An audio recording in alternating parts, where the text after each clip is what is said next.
The supply cart struck the edge of the elevator door on its way out, and by the time Sabine Laroche had maneuvered it clear, the woman was already waiting in the corridor. "Finally," she said. She was in her mid-40s, dressed in a camel wool coat that cost more than most people at Hartfield Medical Centre made in a month. Her name was Felicity Parrish, and she moved through the hospital, the way some people moved through spaces they believed were arranged for their comfort, with a proprietary ease that didn't require permission. Sabine brought the cart to one side without speaking. "You should announce the elevator when it's occupied," Felicity said, walking past her. "People have places to be." Sabine pressed the button for the 7th floor and kept her face still. She was wearing the standard-issue pale blue uniform of a Hartfield porter, flat-soled shoes, a lanyard with an ID card that listed her name and nothing else. She had been wearing it for 19 days. The morning shift at the nurses' station on the 5th floor was moving at its usual pitch, that particular rhythm of organized urgency that didn't look like a rush until you fell behind it. A first-year resident named Celia Park was reviewing chart notes at the far end of the station. She had been close enough to hear the exchange at the elevator. She glanced up briefly, then went back to the chart. What Celia didn't know, what no one at Hartfield knew, except for the hospital's executive board chairman, Norman Chung, was that the woman pushing the supply cart had come through Hartfield's service entrance 19 days ago, carrying a temporary employment record and a single, deliberate purpose. Sabine Laroche had built Hartfield Medical Centre. Not the building which had stood since 1987, but the institution it had become. She had joined the board at 34 as an outside director, taken the chair position at 41, and spent the years since transforming a struggling mid-size private hospital into one of Western Canada's leading medical facilities. She had a corner office on the 14th floor. She had a driver, not a parking spot. She met with the provincial health authority, with insurance executives, with philanthropists, whose names appeared above the doors of the wings she had helped fund. She was also, as of 19 days ago, the woman who delivered meal trays to the 3rd floor before 8 a.m. and restocked supply rooms in the afternoon quiet. The reason was this: Hartfield was 6 weeks from announcing a new chief of medical staff. It was the most consequential appointment the hospital had made in its modern history. The incoming chief would oversee 7 departments, more than 300 physicians, and a capital budget that had just been cleared for a major expansion into oncology services. Sabine had read every file, every performance review, every peer assessment, every committee recommendation. She had learned once what it cost to appoint someone based entirely on what the paper said. The frontrunner was Douglas Parrish, Deputy Chief of Surgery, 47 years old, MD from McGill, 15 years at Hartfield. His clinical record was strong. 3 different department heads had told her, in formal settings, that Douglas was the obvious choice. His name had appeared on the short list before the first committee had finished meeting. Sabine wanted to see Douglas when the obvious choice was not watching him. The temporary posting had been arranged without difficulty. A porter's position opened by a legitimate medical leave. The security cameras in the key corridors had been reviewed for sightline and adjusted where necessary before she started. Norman was the only person with access to the footage. By day 6, she had stopped counting what she was documenting about Douglas and started noting what the floor around him did instead. The nurses on his unit moved with a slightly smaller orbit when he was present. Not from fear, nothing that obvious. From the particular accommodation that develops when a person with status makes his comfort everyone else's responsibility. And no one has ever told him that's what he's doing. By day 12, she had filled 14 pages of notes. Then Felicity Parrish started coming. The first visit had been ordinary. The second had something sharper at its edge. The third, which was the morning at the elevator, was the first that left a mark Sabine kept returning to. Douglas had been visible at the far end of the corridor when his wife spoke to her. He had heard it. He had looked up, smiled at Felicity, with the particular warmth he reserved for people whose opinion of him he valued, and said nothing. The distance between what he saw and what he chose to do with it was exactly the distance Sabine had come to measure. The supply cart's left wheel had a squeak that she had been meaning to report since day 3. She hadn't because it was useful. She could hear herself coming from 40 feet away, which meant everyone else could too, and so she had learned to watch from a distance, to observe how people composed themselves before they realized who was approaching, and how they fell back into themselves once they registered it was only the porter. She learned more from that squeak than from most of the formal documentation she had reviewed. Over the following days, Felicity became a fixture. She bypassed visitor check-in on 3 occasions. She stood at the nurse's station without being invited and asked for things: coffee, phone charging, printed parking validation. With the certainty of someone who believed such requests would simply be absorbed, the nurses gave her what she asked for. They stepped slightly back when she stood too close. They used the tone that people use when they've already calculated the cost of not complying. Douglas did not discourage any of it. Winston Eddy was 61 years old and had worked at Hartfield for 14 years. There was nothing dramatic about him, which was precisely the point. He was the kind of person who became invisible in institutional corridors, the way solid, unremarkable furniture becomes invisible in a room, not hidden, just so consistently present that attention moved past him. He greeted people the same way every morning, whether they answered or not. He moved his cart with the steady, unhurried rhythm of a man who understood that the work had to be done, regardless of whether anyone was paying attention. Sabine had spoken to him on the third morning. She had written his name down on the fourth. She was restocking the supply closet off the sixth-floor corridor on a quiet afternoon when she heard Felicity's voice from the hallway. The ward had slowed from the morning rush. Felicity had come alone this time, which Sabine had observed produced a different version of her, less performed, more honest. She appeared in the supply closet doorway, as though looking for something to correct. "I need towels for room 612, she said. Douglas said to ask the floor. "I can bring them to the room," Sabine said. "I didn't ask for delivery." A pause. Sabine turned toward the shelf. "Not the blue ones, those are for patients. The white ones are in a different closet." "Then, go and get them." When Sabine returned with the white stack, Felicity was still in the doorway, looking at the shelves with the air of someone auditing a space that did not belong to them. "You know, I always find it interesting," she said without turning. "The kind of person who ends up in a role like this, in a hospital, of all places." Sabine said nothing. "No particular ambition." Felicity looked at her then. "That's not a criticism. Not everyone is built for more demanding work. There's nothing wrong with knowing your limits. Just as long as there's some gratitude for the position, I think." Celia Park was passing in the corridor outside. Her footsteps slowed without quite stopping. Sabine set the towels on the shelf edge. Felicity took them without looking at her and walked back towards 612. That evening, Sabine sat at the desk in her actual office, the one on the 14th floor, and added 2 pages of notes. The window faced west and the city below was doing what Vancouver did in winter, going dark early and brilliantly. 3 days after that, she was passing the staff lounge on the 3rd floor when she heard Douglas speaking with the head of internal medicine just inside the open door. Norman confirmed it's a formality at this point. His voice was easy, the voice of a man accustomed to having his expectations met. "The announcement is next month. I'm not supposed to get ahead of it, but yes, it's done." The head of internal medicine said something approving, and Douglas laughed in the way men laugh when they are receiving what they expected and enjoying it more than they will ever admit. Sabine moved on. The day it changed happened mid-afternoon, when the ward was full and running short. A surgical complication had added 3 patients to the 6th floor that morning. Celia was moving between rooms without pausing. The charge nurse Darlene was on her second call in 15 minutes. Felicity arrived and went directly to the nurse's station. "I need someone to bring Douglas's things from the staff lounge to his office," she said. "His jacket and his briefcase." Darlene looked up from the phone briefly. "We're stretched right now. If you can give us a few minutes." "I've been waiting," Felicity said. She had arrived less than a minute ago. Sabine came around the corner with the empty tray cart and stopped at the edge of the corridor. "I'll get them," she said. Felicity looked at her with the mild, assessing expression she always used. The expression of someone who had never seriously considered what the person in front of her might contain. "Douglas's lounge is the one past the secondary elevators." She said it the way someone gives directions to a child. "Down the left hallway." "I know where it is," Sabine said. She went and got the things and came back. Douglas had arrived at the station in the meantime and was standing beside his wife, one hand resting on the counter, listening with half of his attention to something she was saying. He glanced at Sabine as she set the briefcase down. "Just there is fine," he said, and turned back. The briefcase's latches were worn. The left one had never seated properly. It tipped slightly against the counter edge, and a manila folder slid out and landed on the floor. "Careful," Douglas said, not unkindly, the tone of someone who has already decided not to assign blame because blame requires looking directly at the situation.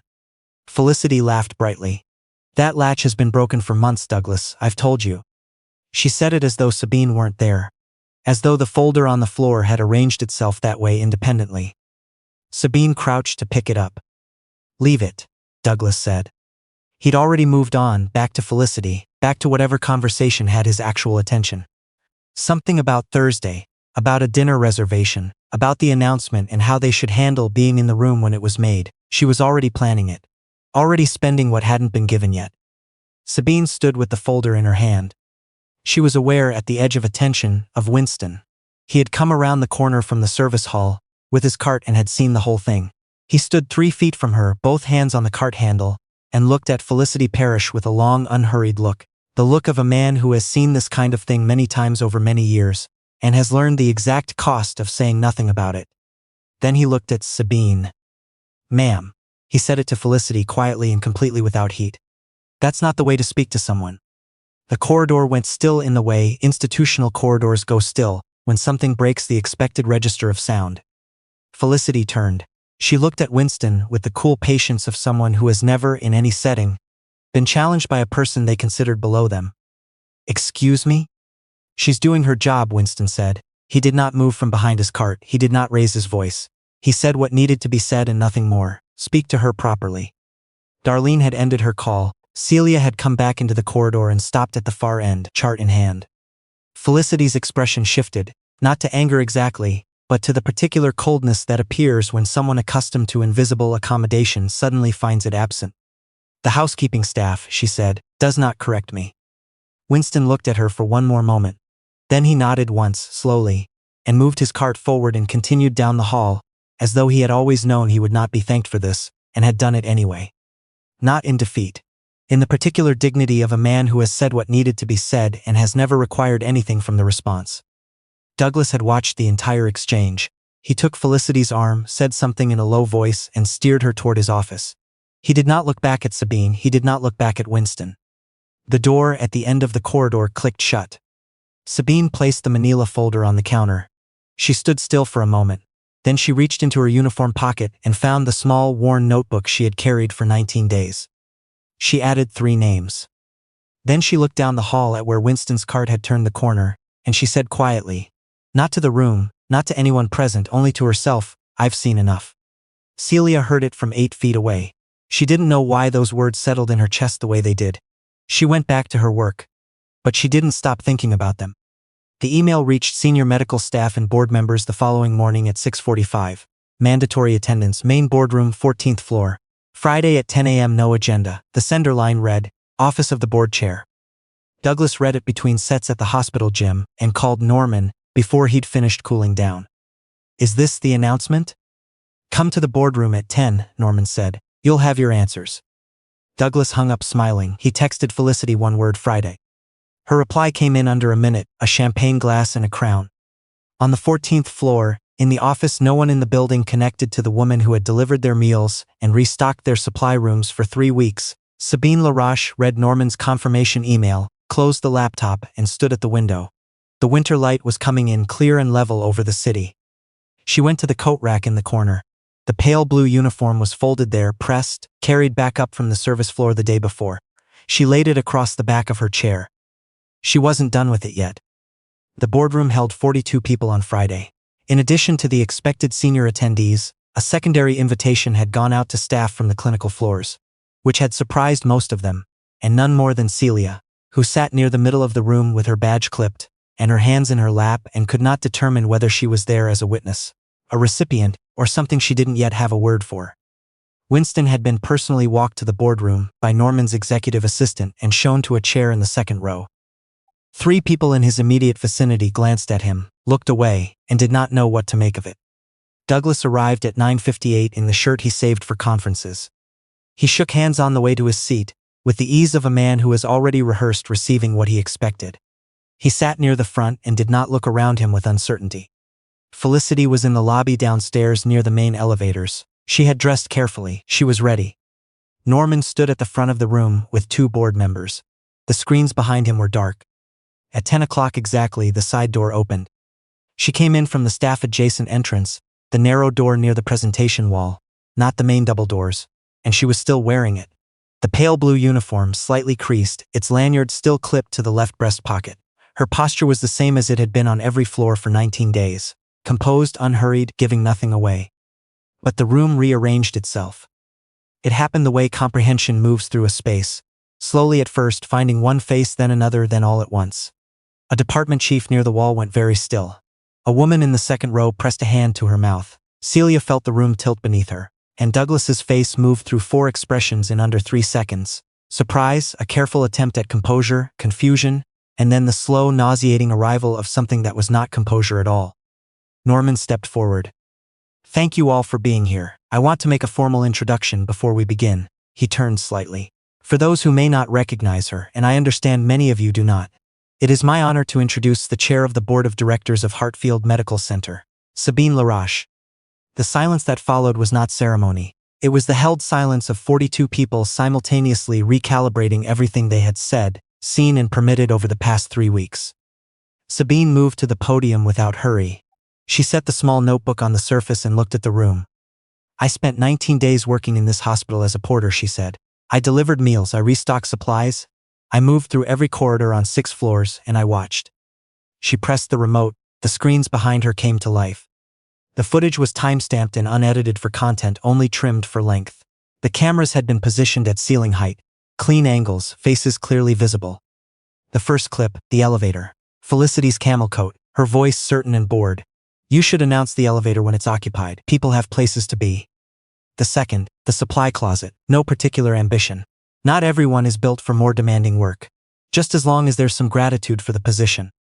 The third, Douglas at the nurse's station. The folder falling, his voice not unkind, not looking, "Leave it," and then his back already turning away. The fourth, Winston, his cart, his hands steady on the handle, his voice quiet and entirely without performance. "That's not the way to speak to someone, speak to her properly." And then, in the footage, in the corridor on the 6th floor, Felicity's response. The coldness of it. The word housekeeping used like a classification rather than a profession. And then Winston, nodding once and moving his cart forward and continuing down the hall, as though he had always known he would not be thanked for this, and had done it anyway. In the boardroom, someone near the back exhaled slowly. The sound was the only sound in the room.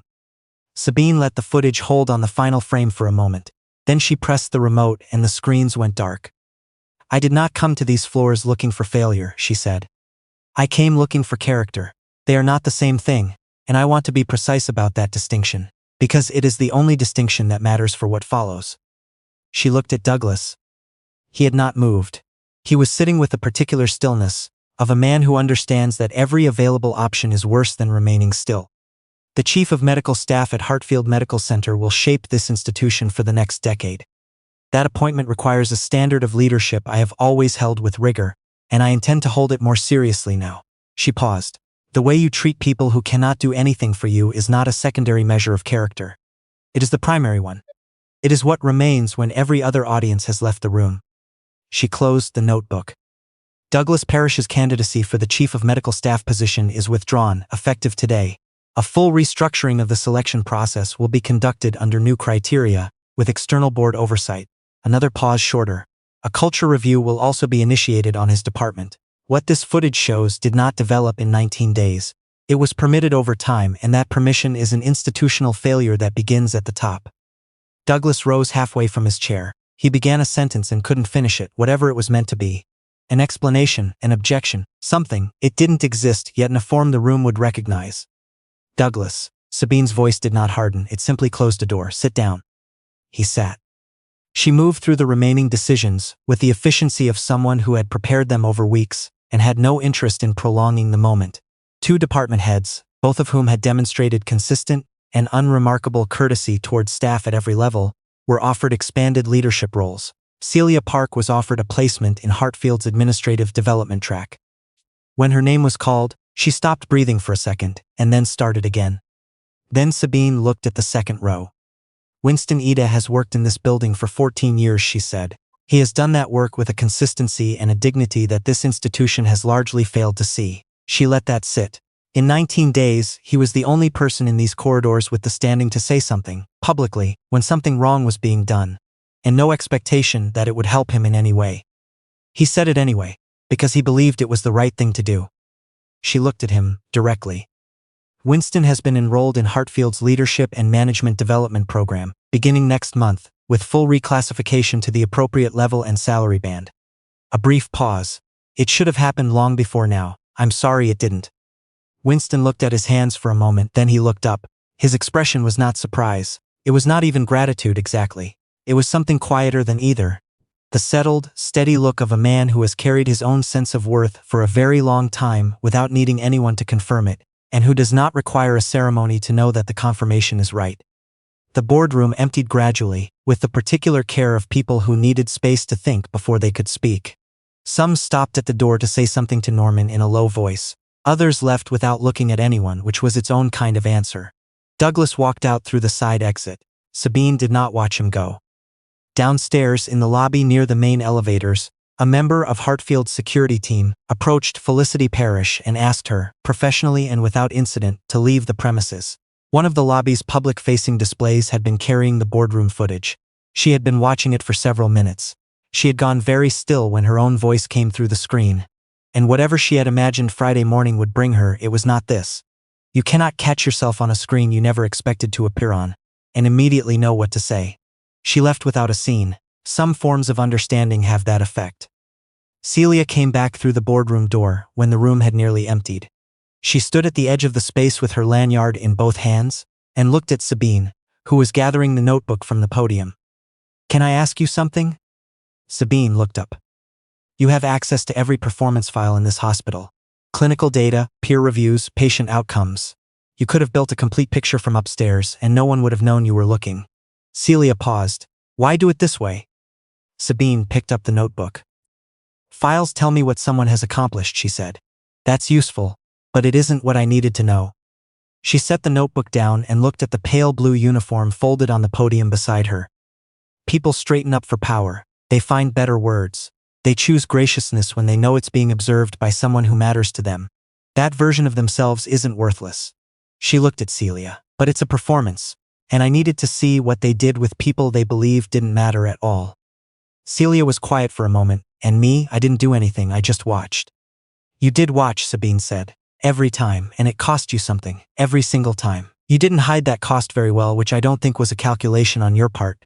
She paused. You're a first-year resident. The professional risk of speaking up in that corridor was real, and you felt it. And I watched you feel it. That tells me what you'll do when you have ground beneath your feet.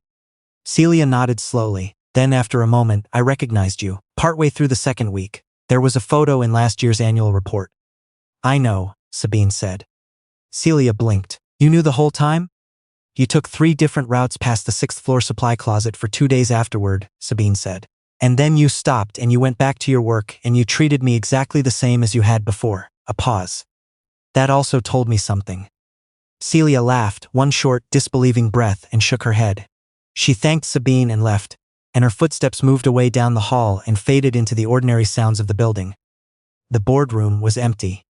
Sabine stood at the window. 14 floors below, the city was going about its ordinary Friday afternoon. The same winter light that reached these windows reached the 6th floor corridor and the supply closet and the elevator where all of this had started 19 days ago. From up here it looked seamless. You couldn't see the floors between. She thought about Winston Etta moving through this building for 14 years. Greeting people who didn't always answer. Doing the work the same way whether anyone was paying attention or not. She thought about what it cost an institution to look past that year after year. Not the cost to Winston, though that cost was real and she had only just begun to address it, but the cost to Hartfield itself. The slow erosion that happens when an organization decides, without ever quite saying so, that some people count and some people don't, and that the counting is done by title. She picked up the notebook and walked to the door. The pale blue uniform she left folded on the table. She didn't need it anymore. The work it had been asked to do was finished. Everything that followed would happen in the open, under her name in the light.